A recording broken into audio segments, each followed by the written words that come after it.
wa yassir li amri wahlul 'uqdatam min lisani yafqahu qawli, amma ba'du. Hadirin hadirat para jamaah kaum muslimin muslimat rahimakumullah. Yakin dan tawakal ini di antara amal-amal hati yang penting untuk kita jaga, dan ini adalah satu atau dua di antara adab-adab kita kepada Allah Subhanahu wa Ta'ala, akhlak yang harus kita tunaikan kepada Allah Ta'ala, dan di antara pemahaman tentang masalah al-iman billah, iman kepada Allah Subhanahu wa Ta'ala. Di pembahasan ini merupakan pembahasan yang kaitannya dengan masalah akidah yang penting sekali untuk kita pahami bersama dan kita dudukkan persoalan secara benar supaya kita tidak salah paham. Kalau kaitannya dengan sesama makhluk, ada adab-adabnya, ada akhlak yang disebut dengan muamalah ataupun interaksi sosial. Nah, kalau kaitannya dengan Allah Ta'ala, yang ini adalah merupakan persoalan di antara masalah-masalah akidah, masalah ketauhidan, ini lebih penting lagi, karena kalau kita salah dalam memposisikan, ya akan berakibat kepada hal-hal yang menjurus kepada kesyirikan. Inilah yang titik tekannya di situ. Maka jemaah sekalian, mari bersama kita pahami tentang persoalan yakin dan tawakal yang dalam materi ini saya berikan judul yakin dan tawakal, serta kita berusaha untuk menghindari ataupun mewaspadai hal-hal yang bisa merusaknya, bisa mengotori kesucian keimanan kita ataupun akidah kita itu. Nah, jemaah sekalian, sebagai pengingat bagi kita semuanya, apa makna yang terkandung di antara yakin dan tawakal ini? Banyak sekali definisi yang disampaikan oleh para ulama. Saya ambil sebagian supaya meluruskan pemahaman kita, mengingatkan kembali kepada kita semuanya bahwasanya yakin adalah kekuatan iman dan keteguhan hati. Sampai-sampai orang yang beriman seakan melihat langsung dengan mata kepalanya apa yang dikabarkan oleh Allah dan Rasul-Nya, disebabkan karena kesempurnaan yakin mereka itu.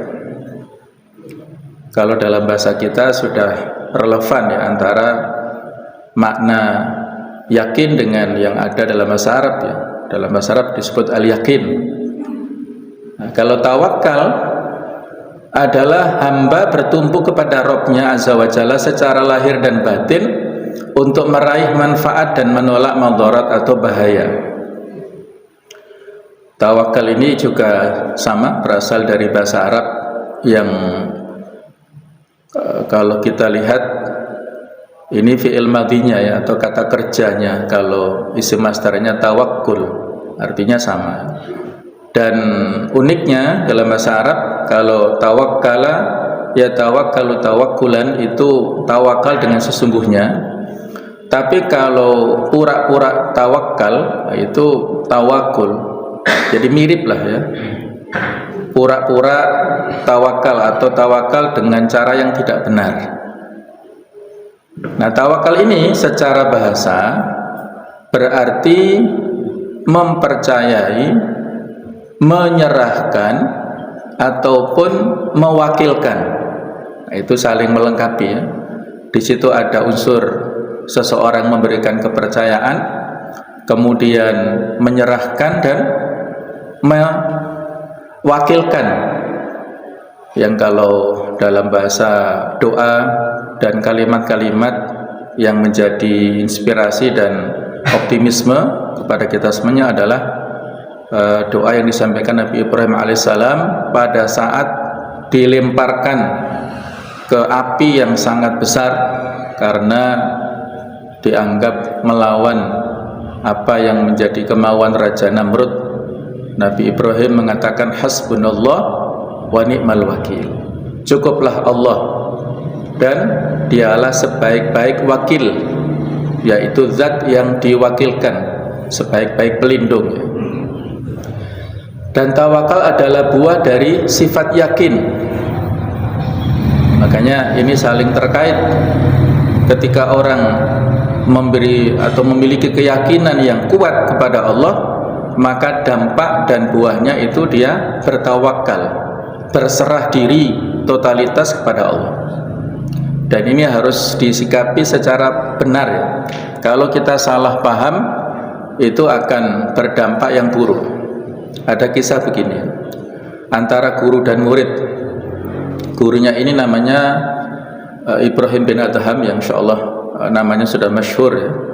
Kemudian di antara murid beliau yaitu Syakik al-Balkhi. Masing-masing ini latar belakangnya orang-orang kaya. Ibrahim bin Adham ini dulunya seorang raja di Ghassan, dan Syakik al-Balkhi ini juga sama, dulunya orang kaya. Kemudian masing-masing ini memutuskan untuk meninggalkan segala macam kemewahan dan kekayaannya dan menjadi orang yang sangat zuhud kedua-duanya. Jadi Syakik ini murid daripada Ibrahim bin Adham, yang satu saat Syakik ini minta izin kepada gurunya untuk berdagang ya, beberapa pekan tidak hadir di majelisnya Ibrahim bin Adham. Sebagai adab murid kepada guru begitu ya, kalau dia tidak bisa hadir maka minta izin ya kepada gurunya karena ada keperluan, supaya tidak timbul prasangka-prasangka ya, dianggap tidak taat atau hal-hal yang mungkin membuat salah paham ya, sehingga muridnya harus izin. Dia izin beberapa pekan tidak bisa hadir untuk keperluan dagang, diizinkan oleh gurunya. Tetapi tidak berselang lama, mungkin sekitar 3 hari, Syakik al-Balkhi ini pulang dan bertamu, datang kepada gurunya. Gurunya kaget, kamu katanya izin beberapa pekan, kok sekarang sudah pulang?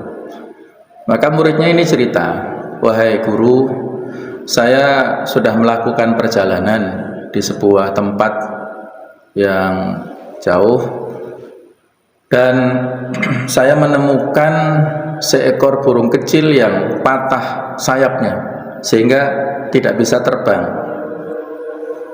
Saya amati gitu ya, dia begitu kasihan, tidak punya daya upaya, tidak bisa makan, nggak bisa minum, nggak bisa mendapat rezeki. Tiba-tiba saja dari arah atas itu ada burung yang besar membawa makanan, kemudian diberikan kepada burung kecil ini. Nah, sehingga burung kecil ini bisa kenyang, bisa kembali sehat. Maka pergilah burung yang besar itu. Nah, pelajaran bisa diambil oleh Syakik al-Balkhi ini. Wahai guru, dari kejadian ini saya mengambil pelajaran bahwasanya betapapun burung kecil ini dalam keadaan lemah, tidak mampu terbang, tidak bisa mencari rezeki sendiri, tetapi dia dijamin rezekinya oleh Allah Ta'ala lewat burung besar ini. Maka begitu pula yang akan saya lakukan. Saya memutuskan untuk tidak melanjutkan aktivitas dagang saya. Saya mau ibadah saja, khusus di masjid, konsentrasi, fokus untuk ibadah. Toh nantinya ada rezeki yang diberikan kepada saya. Kalau memang itu jatah saya, akan saya dapatkan, walaupun saya berdiam diri fokus di masjid untuk ibadah. Nah, ini kesimpulan dari Syakik Al-Balkhi. Maka dijawab oleh gurunya, wahai muridku, begini ya. Jadi kamu harus bisa mengambil pelajaran dengan tepat dari kejadian ini. Kamu pada saat melihat kejadian ini jangan mengambil ibrah dari burung kecil, tetapi ambillah ibrah dari burung yang besar. Al-yadul ulya khairun minal yadi sufla. Tangan di atas lebih baik dari tangan di bawah. Jadi hendaklah kamu ingin menjadi pemberi, bukan penikmat atau bukan penerima. Sehingga kamu harus berusaha, harus berikhtiar supaya memiliki kemampuan yang dengan itulah kamu mendapatkan rezeki, dan dengan rezeki itulah kamu bisa berikan kepada orang yang tidak mampu, kepada fakir miskin, kepada orang yang lemah, yang sakit. Jadi posisimu harus menjadi burung yang besar. Nah, ini ya jemaah sekalian ya. Ini pelajaran penting bagi kita semuanya. Kadang-kadang kita itu dalam mengambil kesimpulan pelajaran dari segala fenomena itu salah paham tadi ya. Salah mengambil sebuah pelajaran. Salah dalam mengambil ibrah. Yang harusnya itu begini, nah ternyata kita ambil dalam perspektif pribadi kita dengan tidak tepat.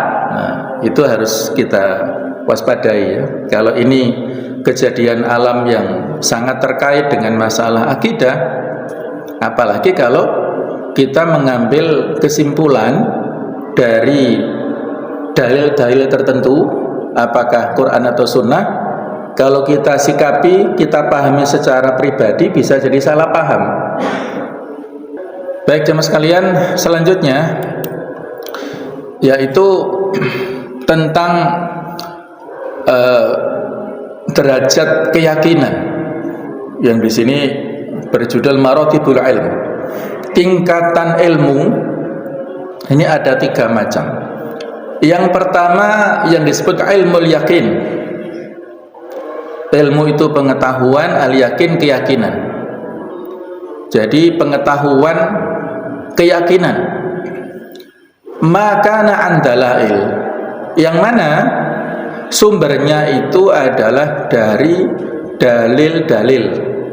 Apa dalil itu? Dalil itu adalah isyarat-isyarat ataupun petunjuk-petunjuk ya.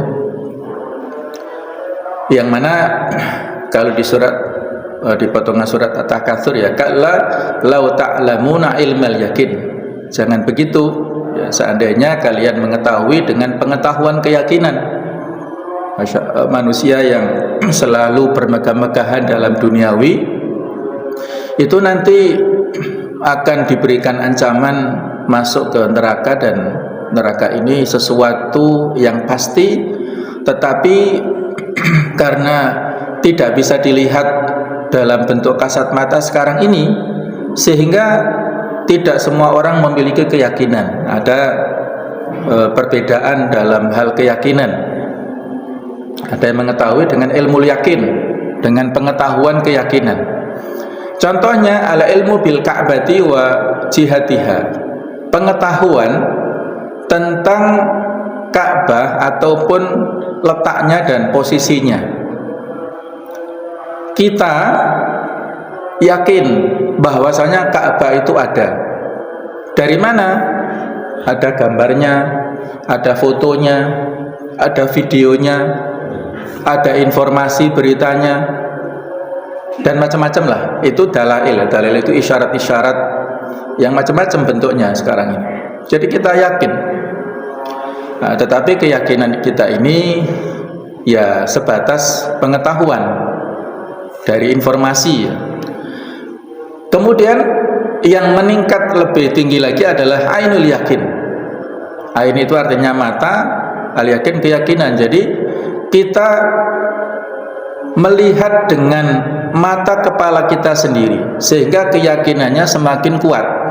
makanaan musyahadah, yang bersumber dari penglihatan, dari mata, kasat mata kita itu. Tsumma latarawunnaha 'ainal yakin. Kemudian pasti kalian akan melihatnya dengan ainul yakin, dengan mata yang penuh dengan keyakinan. Contohnya ini idza ra'al Ka'bah, apabila dia betul-betul bisa melihat Ka'bah dengan mata kepalanya langsung. Apabila kita diizinkan untuk ke tanah suci, apakah umroh ataukah haji, maka kita melihat Ka'bah secara langsung. Oh, seperti ini yang biasanya kita saksikan ya lewat media-media, apakah foto ataukah video ataukah yang lainnya. Nah, sekarang kita bisa melihat secara langsung, dan insya Allah ya, setiap orang yang biasanya pertama kali melihat Ka'bah pasti dia menangis, karena dia setiap waktu, setiap saat dalam sholatnya menghadap ke situ. Sekarang sudah berhadapan langsung dengan Ka'bah, maka pasti dia terharu ya. Saat yang lainnya mungkin sebagian banyak orang-orang muslim yang ingin ke sini, ke Masjidil Haram, tapi belum kesampaian, tapi kita sudah diberikan izin, maka pasti kita terharu. Kalau orang pertama kali melihat Ka'bah dan nggak bisa menangis, nah itu hatinya lagi keras ya, ada sesuatu yang kaitannya dengan perasaannya ya. Jadi tidak halus perasaannya.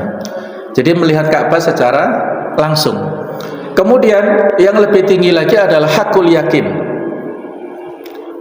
Jadi keyakinan yang betul-betul, yang sebenar-benarnya.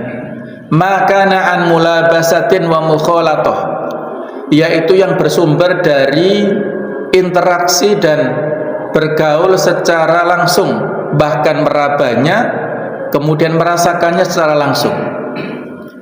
Inna hadza lahu haqqul yakin, sesungguhnya ini adalah sesuatu yang sangat yakin.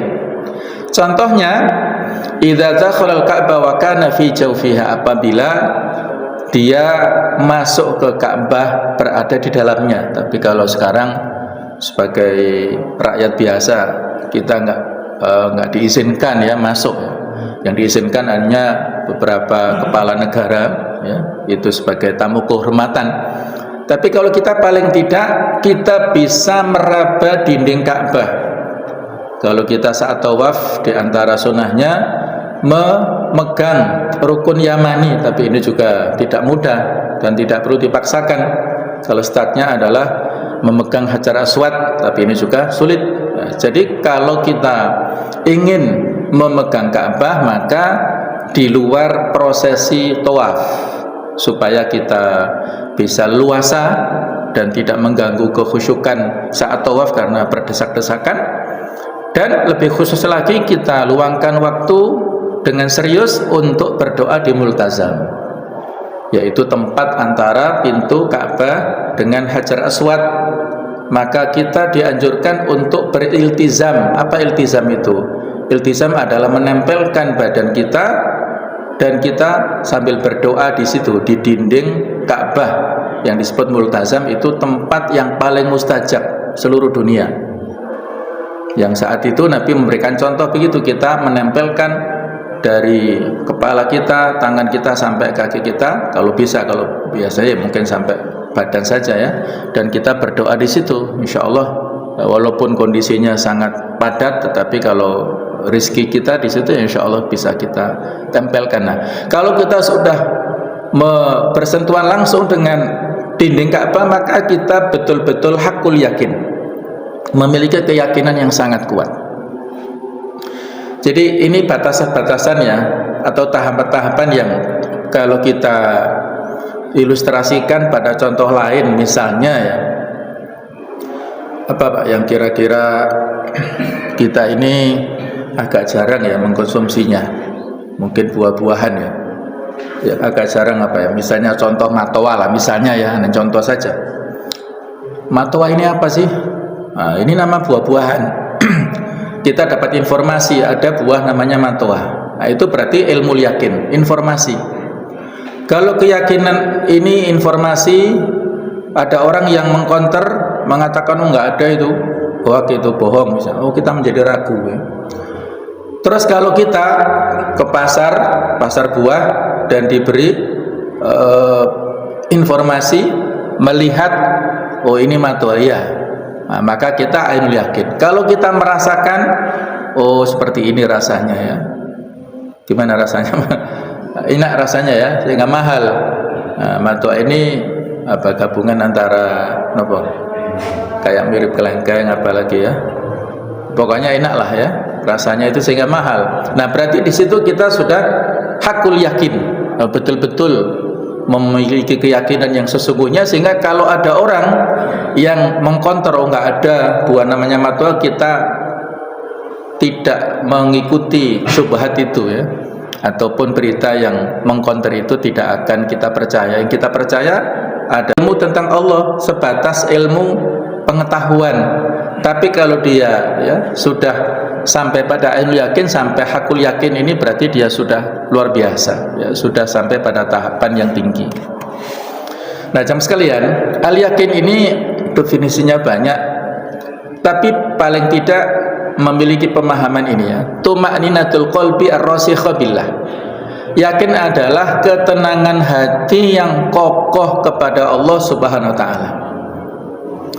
Keyakinan yang sangat kuat bahwasanya Allah taala itu satu-satunya zat yang memiliki hakkur rububiyah, hak untuk menunaikan segala amalan yang hanya mampu ditunaikan oleh Allah taala sebagai Rabb kita, sebagai Tuhan kita.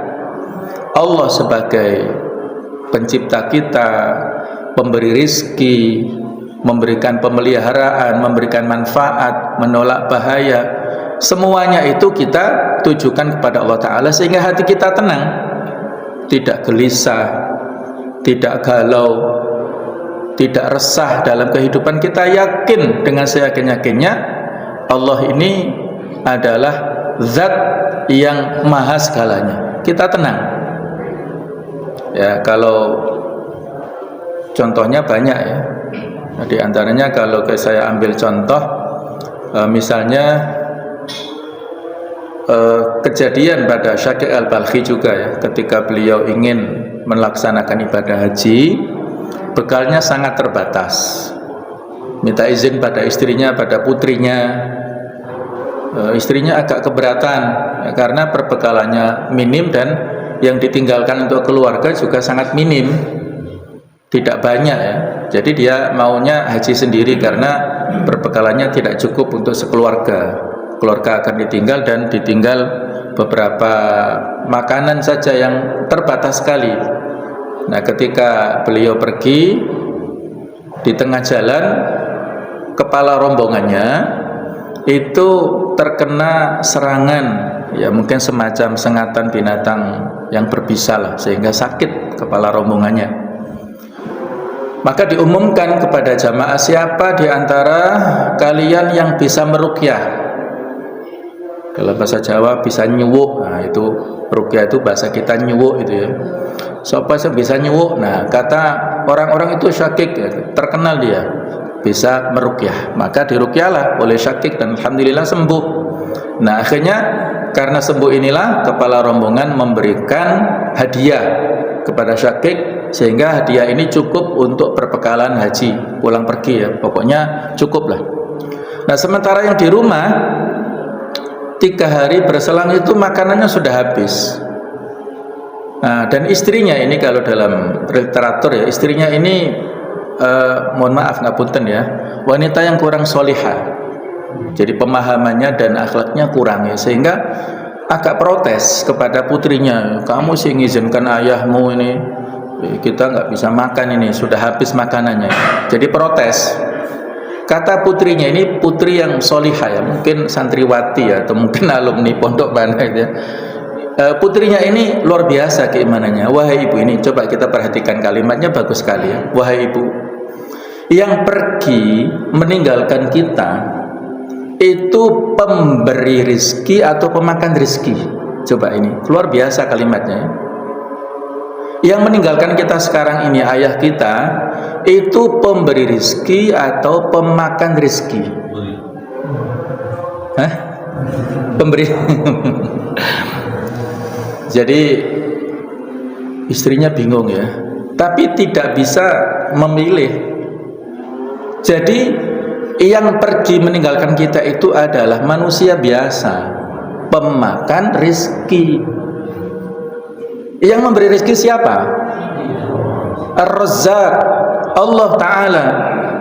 Yang memberikan rizki itu adalah Allah.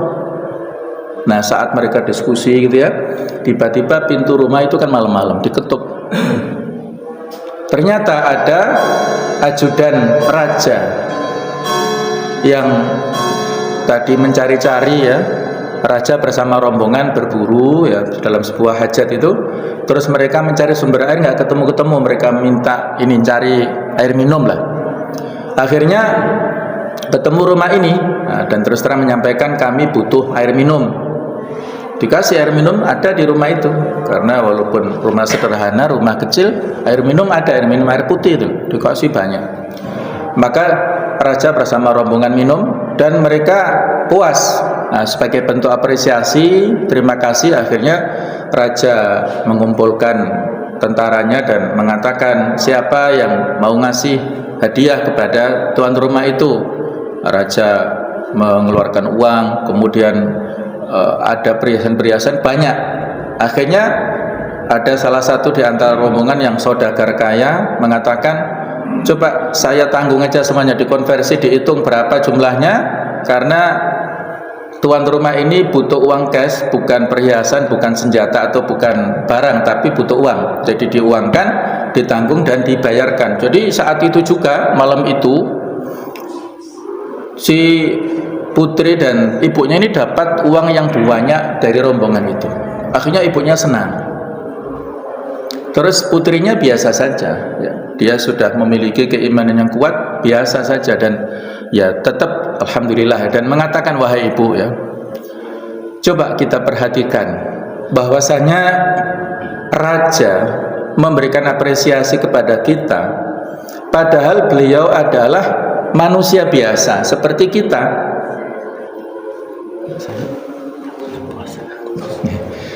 Jadi dia manusia biasa seperti kita. Bagaimana dengan Allah sebagai Rabbun Nas? Betapa lebih banyak apresiasi dan balasan yang diberikan kepada kita apabila kita memberikan kebaikan kepada orang lain. Nah, ini kena ya, ibaratnya kena sekak lagi lah ibunya ini ya. Yang tadi persoalan tentang masalah pemberi rezeki, nah, sekarang ini persoalan pemberian balasan dari yang lainnya. Kalau balasan sesama manusia saja seperti ini banyaknya, apalagi balasan Rabbun Nas, Al-Khaliq yang tidak terukur lah nilainya ya. Jadi tetap harus menjaga keikhlasan, tidak boleh ada tendensi-tendensi duniawi. Nah, intinya seperti itu ya. Ini sama sekalian contoh betapa keimanan si putri ini, didikan daripada ayahnya yang soleh, didikan dari ya lingkungan yang baik, sehingga dia memiliki keyakinan yang kuat kepada Allah Ta'ala. Berikutnya sama sekalian, ada nasihat yang bagus kepada putranya. Ya bunayya, wahai anakku, ad-dunya bahrun, dunia itu seperti lautan, gharaqa fihi unasun katsir, yang tenggelam di dalamnya banyak manusia. Fa in istata'ta an takuna safinataka fiha, seandainya kamu bisa yang di dalamnya ada keimanan kepada Allah, wa hashuha al-amalu bi ta'atillahi azza wa jalla, dan pengisiannya adalah amal ketaatan kepada Allah, wa syira'uha tawakkul 'ala Allah, dan layarnya adalah bertawakal kepada Allah, la'allaka tanju, mudah-mudahan semoga engkau bisa selamat dari lautan ini. Nah, ini kalimat yang bagus sekali, nasihat Luqman kepada putranya. Nah, Luqman ini bukan Nabi, bukan Rasul ya, tetapi beliau ini seorang yang al-hakim, yang bijak, yang sampai diabadikan dalam sebuah surat namanya surat Luqman, karena banyak nasihatnya yang penting ya, kepada putranya. Beliau ini single parent ya, karena mengasuh anaknya sendirian, tetapi berhasil dan sukses ya. Jadi ada contoh nasihat di sini ya, bahwasanya dunia itu seperti bahrun, seperti lautan yang dalam ya. Ini juga seperti nasihat Nabi kepada Abu Dzar Al-Ghifari, ya Abu Dzar ahkimis safina fa innal bahra amik. Wahai Abu Dzar, perkokohlah, jaditis safina, perbaruilah, perkokohlah peraumu, sampanmu, karena lautan dalam. Nah, jadi seperti itulah kehidupan ini, harus kita perkuat perahu kita, kendaraan kita yang kita jadikan sebagai kendaraan atau wasilah untuk menuju kepada masa depan kita. Kita perkokoh dengan apa di sini? Yaitu dengan al-iman billah, keimanan kepada Allah yang isinya adalah ketaatan kepada Allah Ta'ala. Layarnya, pengendalinya itu adalah tawakal, berserah diri kepada Allah, bukan kepada makhluk, dan mudah-mudahan kita bisa selamat. Ada lagi kalimat tentang tawakal yang luar biasa bagusnya dari Ibnu Qayyim al-Jauziyah. Tawakal adalah aslun li jami'i maqamatil iman wal ihsan, asas semua kedudukan iman dan ihsan, wa li jami'i amalil Islam, dan asas untuk semua amal-amal Islam.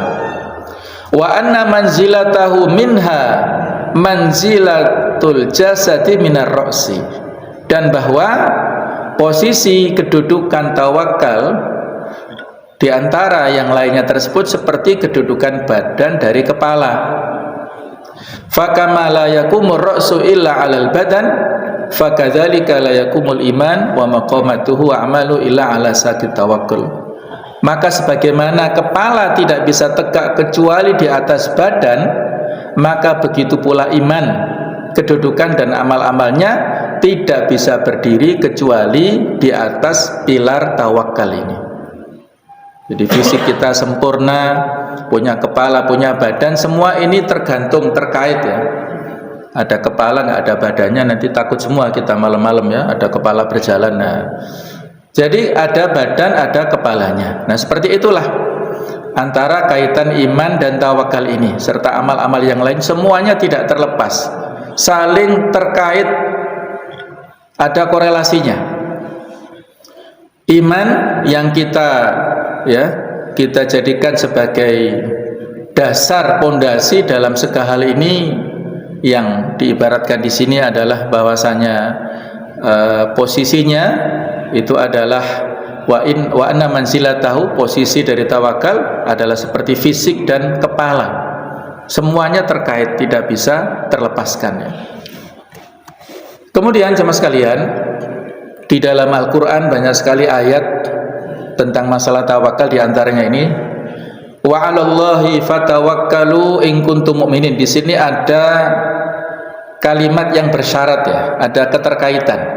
Jadi saya kasih judul tawakal adalah syarat keimanan.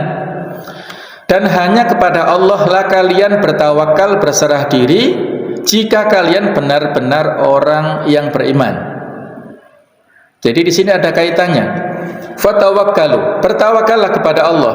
In kuntum mu'minin, kalau kalian mengaku mukmin, mengaku iman kepada Allah, maka syaratnya tawakal. Kalau tawakal ini tidak kalian miliki, maka iman itu tidak sempurna kalian miliki. Jadi ada syarat yang perlu untuk kita tunaikan di sini.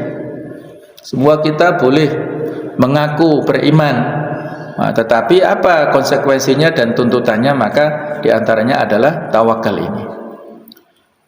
Dan digambarkan dalam hadis ini juga ada di Riyadhus Shalihin ya. Lau annakum tatawakkaluna 'ala Allah, seandainya kalian ini benar-benar bertawakal kepada Allah, haqqa tawakkuli, dengan sebenar-benarnya, la razaqakum, pasti Allah memberikan rezeki kepada kalian. Kama yarzuqut thair, sebagaimana Allah memberikan rezeki kepada burung. Taqtu khimason, burung ini pagi hari keluar dari sarang dalam keadaan perut kosong, lapar, wataruhu bitona, dia kembali dalam keadaan perut kenyang. Hadis riwayat Ahmad dan yang lainnya ya. Nanti ada penjelasan dari hadis ini, komentar para ulama. Nah, kemudian ada lagi hadis yang ini juga ada di Riyadhus Shalihin ya, di antara pahala orang atau balasan orang yang bertawakal kepada Allah Ta'ala, yadkhulul jannata min ummati sab'una alfan bighairi hisab. Ada 70.000 umatku yang masuk surga tanpa hisab, tidak ada audit lagi, mereka langsung masuk surga, tidak ada perhitungan. Apa kriteria mereka itu? Humul ladina la yastarqun, mereka adalah orang-orang yang tidak minta diruqyah. Nanti ada penjelasannya. Wala yatatayyarun, tidak pesimis atau tatoyur. Wa ala rabbihim yatawakkalun, dan mereka adalah orang-orang yang bertawakal kepada Allah. Ya, itu Sahih riwayat Bukhari ya. Insyaallah kita semuanya pastilah ya menginginkan masuk surga. Insyaallah, amin ya. Kita semuanya ahlul jannah insyaallah. Nah, bagaimana supaya kita ini masuk surga tanpa hisab? Kalau di antara sahabat ada 10 orang as-sabiqunal awwalun yang diberi jaminan masuk surga tanpa hisab. Jadi sudah dapat boarding pass masuk surga. Nah, luar biasa ya kalau kita dapat tiket, misalnya ada event tertentu yang penting, kita sudah dapat tiket, nggak perlu antri, nggak perlu ini, gitu sudah aman. Apalagi VIP misalnya. Nah, ini siapa diantaranya ada 10 orang yang dijamin masuk surga. Nah, kemudian lebih dari itu ada umat Rasulullah yang berjumlah 70.000 ini. Nah, syarat-syaratnya apa? Syarat ketentuannya yaitu mereka yang tidak minta diruqyah, yang tidak tatoyur, dan mereka bertawakal ini. Nah, jemaah sekalian, keutamaan bertawakal hanya kepada Allah dan bersandar hanya kepadanya dalam menolak bahaya maupun hilangnya sesuatu yang bermanfaat. Ini yang kesimpulan ataupun hikmah yang bisa kita ambil dari hadis di atas. Dan Allah Ta'ala telah menyediakan bagi orang yang bertawakal itu balasan nikmat dan pahala. Kalau tadi diberikan kriteria la yastarqun ya, di sini ada penjelasan tentang hukum ruqyah. Ada ruqyah syar'iyah, ruqyah yang diperbolehkan, yaitu ketika dilakukan dengan doa-doa yang ma'thur, yang ditinggalkan diajarkan secara pasti dari Nabi sallallahu alaihi wasallam, yaitu dari Al-Qur'an. Kemudian ini diperbolehkan. Sedangkan yang tidak disyariatkan yang disebut dengan ruqyah syirkiyah, yang tidak sesuai dengan syariat, yang ada unsur kesyirikan, manakala berasal dari amal perbuatan jahiliyah yang menyesatkan serta klinik perdukunan yang bisa menghilangkan sehatnya atau murninya iman dan sempurnanya tawakal. Jadi mantra suwuk tadi ya. Kalau ayat-ayat Al-Quran, kemudian doa-doa, monggo silahkan yang saya contohkan tadi, Syakir Al-Balkhi meruqyah pimpinan rombongan, boleh. Kemudian kalau dulu ada seorang sahabat Abu Sa'ad Al-Khudri bersama dengan beberapa sahabat mampir di sebuah kampung yang kepala kampungnya, kepala sukunya ini juga sama sakit. Kemudian mereka karena diketahui sahabat Nabi ya, mereka dikasih challenge, tantangan, kalau kalian bisa mengobati pemimpin kami akan kasih hadiah. Maka saat itu Abu Sa'ad Al-Khudri meruqyah pimpinan kepala suku ini dengan bacaan surah Al-Fatihah. Dengan izin Allah sembuh. Akhirnya rombongan sahabat ini dikasih hadiah kambing.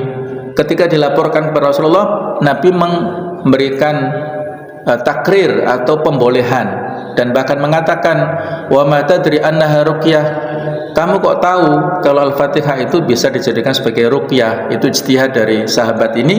Kemudian dibolehkan Nabi sallallahu alaihi wasallam, bahkan Nabi minta bagian kambingnya, share ke saya. Jadi minta bagian. Itu berarti boleh seseorang mengobati dengan ruqyah dan mendapat imbalan. Tapi catatannya jangan mematok harga. Nah, itu catatannya ya. Tidak boleh ada tarifnya. Nah, karena kesembuhan bukan dari peruqyahnya. Kesembuhan datang dari Allah. Kalau Allah mentakdirkan sembuh ya sembuh. Kalau Allah mentakdirkan belum sembuh ya belum sembuh. Jadi dia tidak boleh membuat tarif. Misalnya ada ini dia buka praktek, nah, kemudian dikasih kalau 1 jam sekian, 2 jam sekian, ya nggak perlu ya. Kadang-kadang orang kalau sudah sembuh sehat, apa yang diberi imbalan kepada peruqyah jauh lebih banyak dari tarifnya.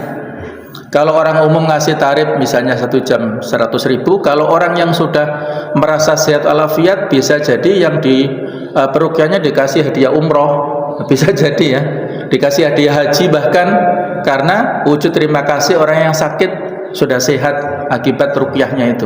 Jadi nggak perlu dikasih tarif. Nah, jadi layas tarkun jamaah sekalian di hadis tadi itu tidak minta diruqyah dengan ruqyah yang syirkiyah, dalam bentuk-bentuk yang syirik, mantra-mantra yang tidak jelas. Jampi-jampinya apa sih dia ngomong ya dengan bahasa planet atau bahasa Jawa yang tidak bisa dipahami, ada gedabra ataupun bim salabim atau apa itu ya, tidak bisa dipahami. Wah, ini hati-hati. Jadi ciri orang peruqyah syar'i atau tidak itu apa sih kalimatnya, kita dengar dan kita paham apa yang didoakan. Kalau kita nggak memahami ditanya, panjenengan mau nopo? Apa yang didoakan harus jelas. Nah, itu tentang ruqyah. Kemudian walayatatoyarun.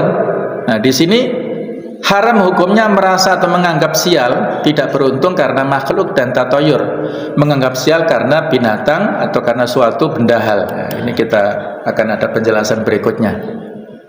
Nah, jemaah sekalian, ada nasihat dari Hatim Al-Asam. Ya, ini nyambung tadi ya. Hatim Al-Asam ini salah satu dari murid Syakik Al-Balkhi. Disebut Al-Asam itu artinya si tuli. Karena Hatim ini seorang ulama besar, tiba-tiba ada wanita, ya mungkin kalau sekarang santriwati, yang bertanya kepada gurunya ini, tapi ngapunten saat bertanya muridnya ini kentut gitu loh, buang air terus malu. Maka gurunya ini untuk menutupi rasa malu muridnya pura-pura tuli gitu. Apa tadi yang kamu tanyakan? Nah, jadi seolah-olah nggak mendengar buang anginnya. Jadi sejak saat itu dia mentulikan dirinya. Jadi akhirnya dibuat julukan Hatim Al-Asam. Ya mungkin kalau kita mendowngrade dirinya, tapi beliau nggak masalah. Ya, beliau ikhlas karena Allah, walaupun orang-orang menyebut si tuli nggak masalah. Jadi akibat ini luar biasa ya. Jadi menutup aib salah seorang muridnya ini, salah seorang wanita ini, beliau rela untuk mendowngrade dirinya.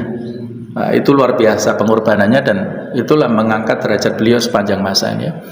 Ada banyak nasihat yang beliau dapatkan dari gurunya Syakik Al-Balkhi, di antaranya ada 8 poin.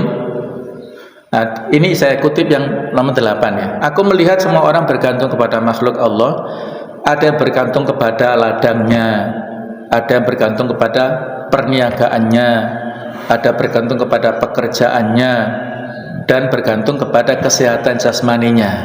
Maka aku pun kembali kepada firman Allah, wa may tawakkal 'ala Allah fa huwa hasbuh. Dan barang siapa yang bertawakal kepada Allah, maka Allah akan mencukupkan segala keperluannya. Oleh karena itu, aku pun bertawakal, bergantung hanya kepada Allah yang maha perkasa dan maha agung, dan Allah Ta'ala akan mencukupi semua kebutuhanku.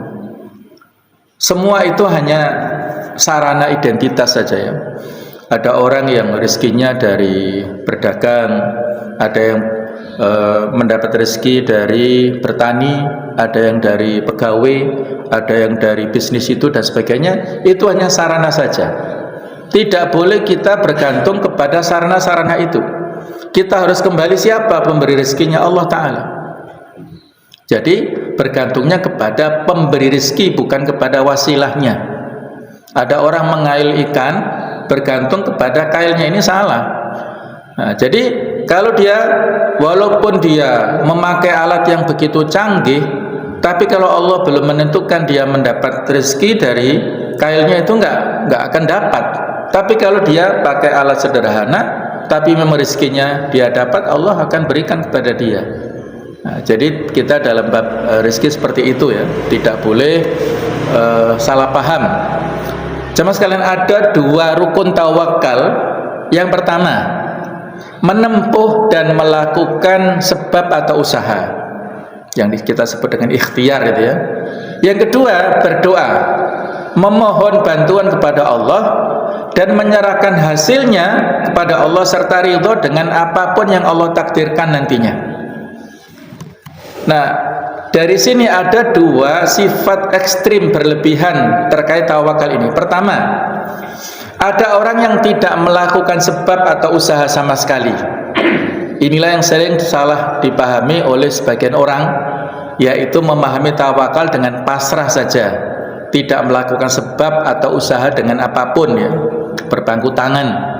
Yang kedua, melakukan sebab atau usaha dengan sangat giat, tetapi tidak memohon bantuan kepada Allah serta tidak menyerahkan hasilnya kepada Allah. Jadi dua-duanya salah, dua-duanya ekstrim, berlebihan. Nah, ini diantara beberapa bentuknya. Kesalahan yang pertama ini tidak melakukan sebab. Hal ini tidak boleh karena Allah menciptakan sebab dan akibat. Manusia harus menempuh sebab dan melakukan usaha untuk mendapatkan hasilnya. Tadi hadis yang sudah kita sampaikan, tawakalnya burung ini, ya. Jadi seekor burung tidak tahu letak di mana biji-bijian dan makanan yang akan didapatkan. Bisa jadi di tempat kemarin yang dia dapatkan sekarang telah habis persediaan biji tersebut. Yang penting bagi burung itu adalah satu, berusaha keluar sarang dulu. Yang penting berusaha, tidak meninggalkan sebab dan usaha. Yang kedua, tidak stres dulu, disangkar terlalu lama memikirkan nasibnya. Yang ketiga, optimis dengan rezeki Allah untuk memenuhi kebutuhannya. Jadi kalau kita ingin dapat rezeki, ya keluar rumah. Tapi kalau sekarang ini di rumah juga banyak fasilitas ataupun sarana untuk mendapatkan rezeki, ya. Anak-anak muda yang kreatif, walaupun dia di dalam rumah, di dalam kamarnya, dia bisnis online, itu luar biasa. Ibu-ibu misalnya yang kreatif, walaupun nggak keluar rumah juga dapat rezeki banyak.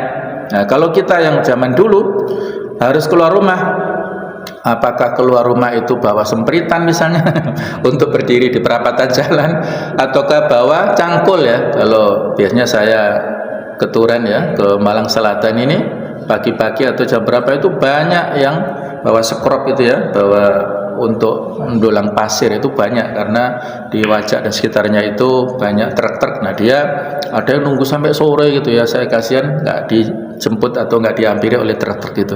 Nah, ini sudah usaha, ya, sudah usaha. Kalaupun belum dapat, ya itu kita serahkan pada Allah takdirnya apa, ya.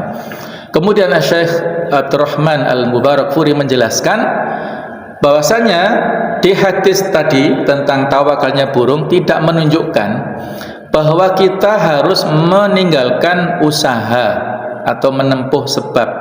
Akan tetapi kebalikannya justru menunjukkan agar melakukan usaha untuk mencari rezeki. Jadi menempuh sebab, melakukan usaha itu juga penting dan diajarkan oleh Nabi sallallahu alaihi wasallam. Dalam sebuah riwayat ada seorang yang bertanya kepada Rasulullah, "Rasulullah, apakah saya ikut unta saya ikat, ya, mohon maaf, saya ikat unta saya lalu tawakal kepada Allah, ataukah saya lepas saja sambil bertawakal kepadanya?" Maka Nabi menjawab, "Iqilha wa tawakkal, ikat dulu untamu, kemudian baru engkau tawakal."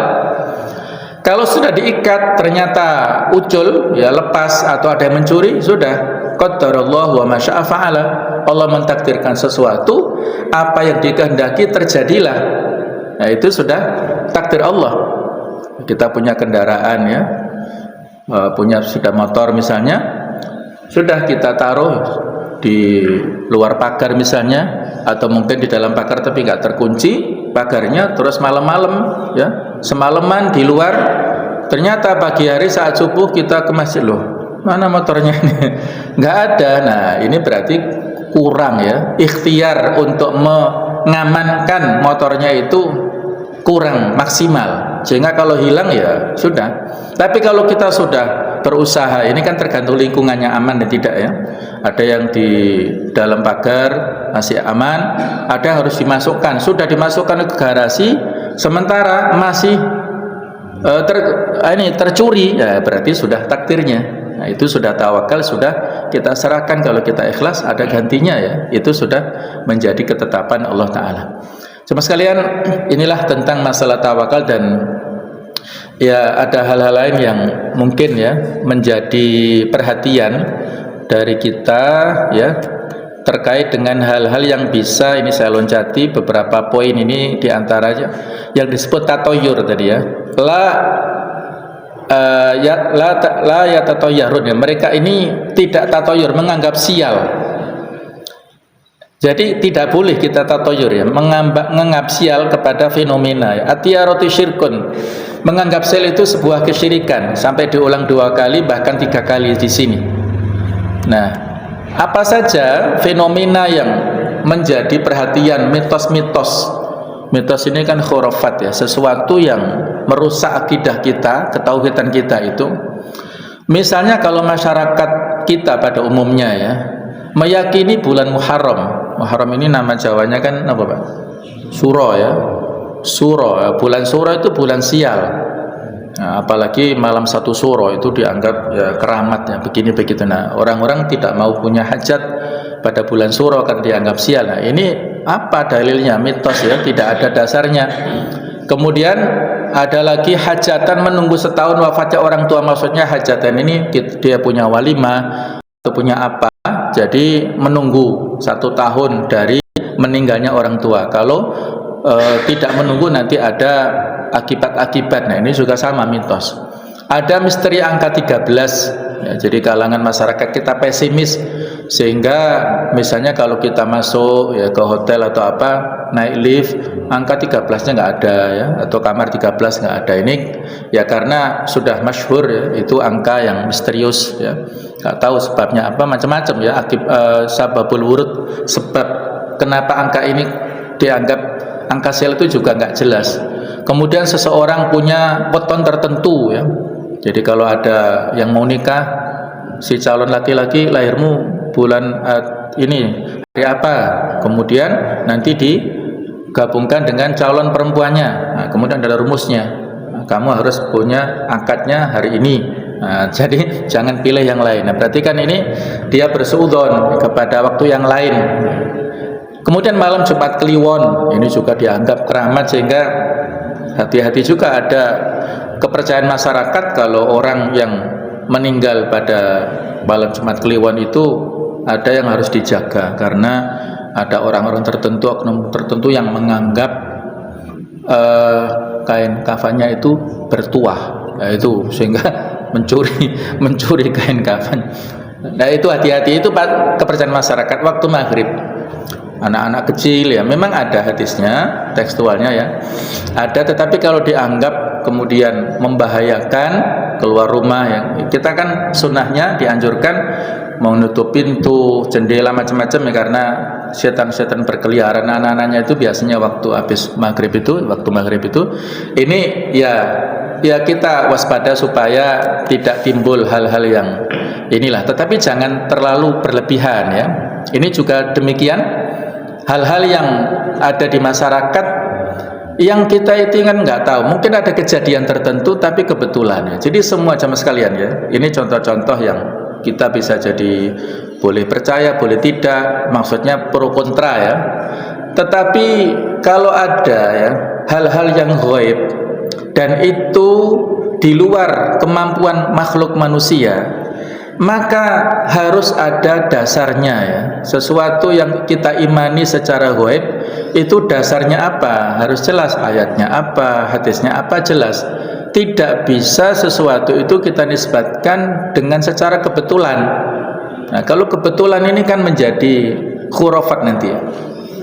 Sebagai penutup saya kasih clue begini ya. Dulu pada zaman Umar bin Khattab ya, beliau jadi khalifah, kemudian saat itu ada sungai Nil yang dalam keadaan kering, karena biasanya masyarakat di sana itu membuat semacam sesajen atau tumbal ke sungai Nil.